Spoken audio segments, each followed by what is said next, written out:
कहानी की शुरुआत होती है एक कीमती गाड़ी से जो पहाड़ों से होती हुई जा रही थी। उसमें हेनरी नाम का एक अधेड़ उम्र का आदमी था और शादी का जोड़ा पहने एलिजाबेथ नाम की एक जवान और खूबसूरत लड़की। वो अपनी जिंदगी की सभी मुश्किलों से दूर अपने पति के साथ एक हसीन दुनिया बसाने का सपना देख रही थी। इसके बाद हम एक आलीशान घर देखते हैं जो पहाड़ों के बीचों बीच बना हुआ था। घर में घुसने पर उनकी मुलाकात घर की नौकरानी क्लेयर और ओलिवर नाम के एक लड़के से हुई। तब उसे पता चला कि ओलिवर अंधा है। खैर, इतना सुंदर घर देखकर एलिजाबेथ की खुशी का तो ठिकाना ही नहीं था। फिर रात को उन्होंने लजीज खाना खाया और फिर एक साथ कुछ प्यार भरे लम्हे बिताए। अगली सुबह हेनरी ने एलिजाबेथ को पूरा घर दिखाया जहां जगह जगह पर बेशकीमती पेंटिंग्स थी। फिर उसने देखा कि सभी दरवाजों पर बायोमेट्रिक लॉक्स लगे थे। तब एलिजाबेथ की नजर एक सफेद दरवाजे पर पड़ी और उसने हेनरी से पूछा कि यहाँ क्या है। तो हेनरी ने उसे भूलकर भी इस कमरे में ना जाने को कहा। इस पर एलिजाबेथ ने जवाब दिया कि चाहूं तो भी नहीं जा सकती, वैसे भी सारे दरवाजे तुम्हारे फिंगरप्रिंट से खुलते हैं। जिस पर हेनरी ने जवाब दिया कि चिढ़ने की जरूरत नहीं है, तुम्हारे फिंगरप्रिंट से भी खुलेंगे। अगली सुबह हेनरी को किसी काम से बाहर जाना पड़ा। एलिजाबेथ ने पूल में नहाकर तरह तरह के कपड़े और गहने पहनकर टाइम पास किया। फिर रात को उसने क्लेयर और ओलिवर को घर से बाहर जाते देखा। बाद में उसे नींद नहीं आ रही थी तो वो अकेली घर में घूमने लगी और जैसे ही वो उस सफेद दरवाजे के सामने पहुंची तो वो खुद को अंदर जाने से रोक नहीं पाई। उसने दरवाजा खोला तो देखा कि एक साइंटिफिक लैब थी। एलिजाबेथ ने वहां एक बटन दबाया तो अचानक एक ग्लास कैप्सूल उसके सामने आया जिसमें एक जवान लड़की थी और उसके मुंह में एक ट्यूब लगी हुई थी। एलिजाबेथ ने देखा कि ये लड़की हूबहू उसके जैसी दिखती थी और इस बात से वो इतना डर गई कि तुरंत वहां से भाग निकली। मगर इसी चक्कर में वो एक टेबल से टकरा गई और उसकी उंगली में कांच लग गया। फिर अगली सुबह हेनरी लौट आया और एलिजाबेथ के लिए पियानो बजाने लगा, पर जल्द ही उसने देखा कि एलिजाबेथ अपने ही ख्यालों में खोई हुई थी। हेनरी ने उसकी उंगली की चोट के बारे में पूछा तो क्लेयर ने झूठ कह दिया, मगर हेनरी पहले से जानता था कि एलिजाबेथ झूठ बोल रही है। फिर रात को एलिजाबेथ ने सोने का नाटक किया और जैसे ही हेनरी उस खुफिया कमरे में जाने के लिए उठा तो वो भी चुपचाप उसका पीछा करने लगी। पर अचानक हेनरी अंधेरे से बाहर निकला और एलिजाबेथ पर गुस्सा करने लगा। एलिजाबेथ ने अपनी सफाई में कहा कि उसने कुछ भी गलत नहीं देखा, मगर हेनरी ने उसकी एक न सुनी। वो एलिजाबेथ को मारने दौड़ा तो एलिजाबेथ ने भागने की कोशिश की, मगर सभी दरवाजे लॉक हो चुके थे। तभी अचानक हेनरी ने उसका पैर खींचकर चाकू से उसका काम तमाम कर दिया। इसके बाद हम देखते हैं कि हेनरी, क्लेयर और ओलिवर ने मिलकर लॉन में एक गड्ढा खोदा और एलिजाबेथ की लाश दफना दी। इसके ठीक 6 हफ्ते बाद हेनरी एलिजाबेथ की एक नई क्लोन से शादी करके उसे घर ले आया। एक बार फिर से वही बातें हुई और हेनरी ने उसे खुफिया कमरे में जाने से मना किया। एलिजाबेथ मान गई और दोनों एक साथ खुशी खुशी रहने लगे। वहीं क्लेयर अंधेरे में छुप कर उन्हें देख रही थी। खैर, बाद में एलिजाबेथ को नींद नहीं आ रही थी, इसीलिए वो बाहर आ गई और उसे किचन में क्लेयर दिखी। दोनों में बातचीत शुरू हुई और एलिजाबेथ उससे अलग अलग सवाल पूछने लगी। तब शायद क्लेयर ने एलिजाबेथ को हेनरी से सावधान करने की कोशिश की, मगर तभी हेनरी वहां आ गया और उसे वापस बेडरूम में ले गया। अगली सुबह हेनरी किसी काम से चला गया तो एलिजाबेथ घर में घूम रही थी। उसने क्लेयर और ओलिवर को आवाज दी पर वहाँ कोई भी नहीं था। तब उसने फिर से पहले की तरह अलग अलग कपड़े और गहने पहने, लेकिन फिर वो दोबारा से खुद को रोक नहीं पाई और खुफिया कमरे में चली गई। कुछ समय बाद वो भी चिल्लाती हुई भागती हुई बाहर आई। अगली सुबह हेनरी वापस लौटा तो उसने देखा कि एलिजाबेथ काफी घबराई हुई थी। वो समझ गया कि एलिजाबेथ ने उसकी बात दोबारा से नहीं मानी। अचानक उसने एलिजाबेथ पर हमला करके उसका गला दबाने की कोशिश की, पर एलिजाबेथ उसे धक्का देकर भाग निकली। उसने किचन से चाकू उठा लिया और इधर हेनरी क्लोरोफॉर्म वाला कपड़ा लेकर वहां आया। फिर वो एलिजाबेथ का ध्यान भटकाने के लिए पियानो बजाने लगा। अब वो धीरे धीरे उसकी ओर बढ़ा और अचानक उसके चेहरे पर क्लोरोफॉर्म वाला कपड़ा रख दिया। तब एलिजाबेथ ने बेहोश होने का नाटक किया और अचानक हेनरी के पेट में चाकू घोंप दिया। हेनरी चोट की वजह से वहीं गिर गया और जल्द ही एलिजाबेथ भी बेहोश हो गई। बाद में जब उसकी आंख खुली तो वो खून से सनी हुई थी और हेनरी मर चुका था। अब एलिजाबेथ ने तुरंत जमीन से खून साफ किया और किचन साफ की। फिर उसने हेनरी की लाश कपड़े में बांधकर लिफ्ट में छुपा दी और अपने खूनी कपड़े जला डाले। इसके बाद उसने इमरजेंसी को फोन किया, मगर उसे ये नहीं मालूम था कि वो है कहाँ। मगर एलिजाबेथ को जिंदा देखकर क्लेयर और ओलिवर के तो होश ही उड़े हुए थे। क्लेयर समझ गई थी कि एलिजाबेथ के जिंदा होने का मतलब हेनरी मर चुका है।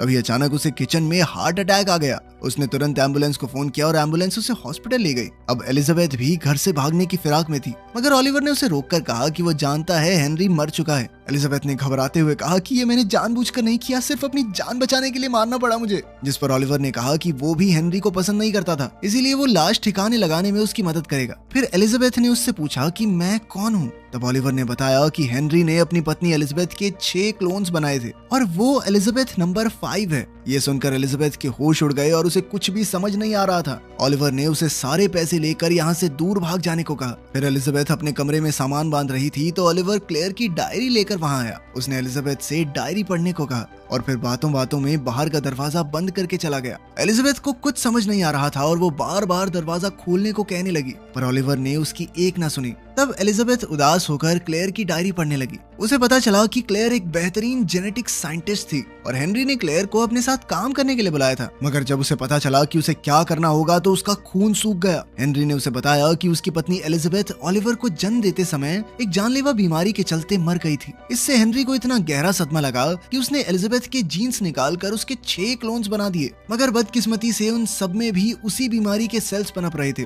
फिर हेनरी ने कैप्सूल्स खरीदकर क्लोन्स को उसमें रखा। जब क्लेयर वहां आई तो सिर्फ 4 क्लोन्स बचे थे। अब क्लेयर ने काफी लंबे समय तक उन जीन्स पर रिसर्च की। इधर हेनरी ने संगीत और बाकी यादें इन क्लोन्स के अंदर भरने की कोशिश की ताकि उनकी याददाश्त बनाई जा सके। वहीं क्लेयर ने जीन्स मॉडिफाई करके बीमारी के जीन्स को खत्म कर दिया था। फिर हेनरी ने पहली क्लोन को बाहर निकाला, लेकिन उसे असल जिंदगी का कोई अनुभव नहीं था और इसी वजह से उसके दिमाग में बड़ी अजीबोगरीब चीजें चलती रहती थी। फिर एक दिन इस सबसे परेशान होकर वो घर से भाग निकली, मगर रास्ते में पुलिस ने उसे देख लिया और पुलिस उसे वापस घर ले आई। तब हेनरी ने पुलिस से कहा कि एलिजाबेथ की दिमागी हालत ठीक नहीं है और पुलिस उसे वहां छोड़कर चली गई। वर्तमान समय में 5वीं एलिजाबेथ डायरी में ये सब पढ़ रही थी कि तभी अचानक ओलिवर खाना लेकर आया। उसे देखते ही एलिजाबेथ उस पर कूद पड़ी और दरवाजा खोलने का कोड मांगा। ओलिवर ने उसे कोड दिया तो वो बाहर चली गई और ओलिवर लैब में पहुंचा। थोड़ी देर बाद जब एलिजाबेथ लैब में पहुंची तो उसने देखा कि ओलिवर छठी एलिजाबेथ पर काम कर रहा था। उसने 5वीं एलिजाबेथ को छठी एलिजाबेथ का सर पकड़ने को कहा। जब एलिजाबेथ ने ऐसा किया तो अचानक ओलिवर ने उसे इंजेक्शन देकर बेहोश कर दिया। तब एलिजाबेथ ने बेहोशी की हालत में सपना देखा जहां उसे अपनी सभी क्लोन्स की जिंदगी दिखाई दी। बाद में उसकी आंख खुली तो वो बिस्तर पर जंजीरों से बंधी हुई थी। अब वो हताश होकर फिर से क्लेयर की डायरी पढ़ने लगी। उसने पढ़ा कि क्लेयर की रिसर्च जारी थी पर 1 हफ्ते में ही पहली क्लोन मर गई। हालांकि क्लेयर ने बीमारी के जीन्स खत्म कर दिए थे, इसीलिए उसे समझ नहीं आया कि ऐसा हुआ क्यों। अब हेनरी को काफी गहरा सदमा लगा क्योंकि उसने अपनी जिंदगी के कई साल इस रिसर्च को दिए थे। इसके बाद हेनरी और क्लेयर एक दूसरे के करीब आ गए। तभी एलिजाबेथ के कमरे में ओलिवर आ गया और उसने पूछा कि क्या क्लेयर ने उसके बारे में कुछ लिखा है। एलिजाबेथ ने उसे बताया कि तीसरी क्लोन की मौत के बाद हेनरी और क्लेयर का अफेयर शुरू हो गया था। तब ओलिवर ने उसे बताया कि बचपन में उसे एलिजाबेथ बहुत अच्छी लगती थी क्योंकि उसने आज तक इतनी सुंदर लड़की नहीं देखी थी। अब हमें पता चलता है कि ओलिवर शुरुआत से अंधा नहीं था। फिर एक रात ओलिवर ने हेनरी और एलिजाबेथ को किस करते हुए देख लिया और तब हेनरी ने गुस्से में ओलिवर को अंधा कर दिया था। ये बताकर ओलिवर बाहर चला गया। तब एलिजाबेथ ने डायरी में पढ़ा कि क्लेयर ने हेनरी से रिश्ता तोड़ दिया क्योंकि एलिजाबेथ के क्लोन्स के साथ मुकाबला करना उसके बस की बात नहीं थी।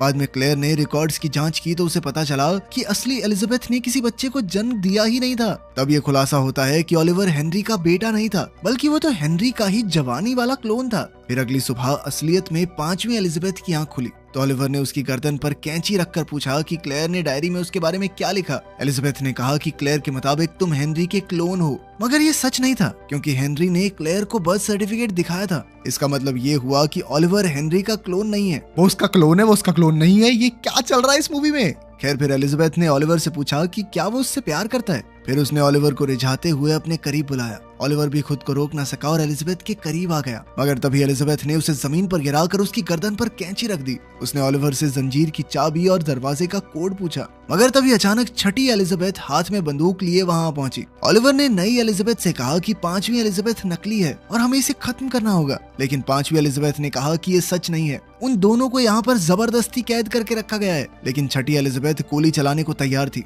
5वीं एलिजाबेथ ने तुरंत ओलिवर को अपने सामने खड़ा कर दिया और जैसे ही छठी एलिजाबेथ ने गोली चलाई तो वो सीधा ओलिवर को जा लगी, जिससे उसकी मौके पर ही मौत हो गई। लेकिन इससे 5वीं एलिजाबेथ भी जख्मी हो गई थी। फिर वो तो मौका देखकर भाग गई और छठी एलिजाबेथ ओलिवर के लिए रोने लगी। उधर नंबर 5 के दिमाग में सारी पुरानी एलिजाबेथ की जिंदगी की याददाश्त घूमने लगी। तभी अचानक गोली की आवाज सुनाई दी और हम देखते हैं कि छठी एलिजाबेथ ने 5वीं एलिजाबेथ को गोली मार दी थी। अपने आखिरी पलों में नंबर 5 को अपना ही चेहरा अपने करीब आता दिखाई दिया। फिर अगली सुबह छठी एलिजाबेथ ने क्लेयर की डायरी पढ़ी। उसके मुताबिक हेनरी ने अपनी सारी संपत्ति क्लेयर के नाम कर दी थी ताकि वो अपनी रिसर्च जारी रख सके। फिर सच सामने आया कि असली एलिजाबेथ बच्चे को जन्म देते समय नहीं बल्कि गलती से हेनरी के हाथों ही मरी थी। उसे मारने के बाद हेनरी ने उसके क्लोन्स बनाए, पर सच तो ये था कि उसे अब भी एलिजाबेथ को मारने में ही मजा आता था। हेनरी जानता था कि ये क्लोन्स असली एलिजाबेथ नहीं है, इसीलिए उन्हें मारकर उसे यकीन होता कि वो असली हैं। ये सब पढ़ने के बाद छठी एलिजाबेथ ने देखा कि क्लेयर वापस आ गई है। उनकी मुलाकात हुई और एलिजाबेथ सब कुछ क्लेयर के लिए छोड़कर चली आई क्योंकि उसे अपने लिए कोई परेशानी नहीं चाहिए थी। आखिरकार एलिजाबेथ जिंदगी की एक नई शुरुआत करने के लिए अपने रास्ते पर निकल पड़ी।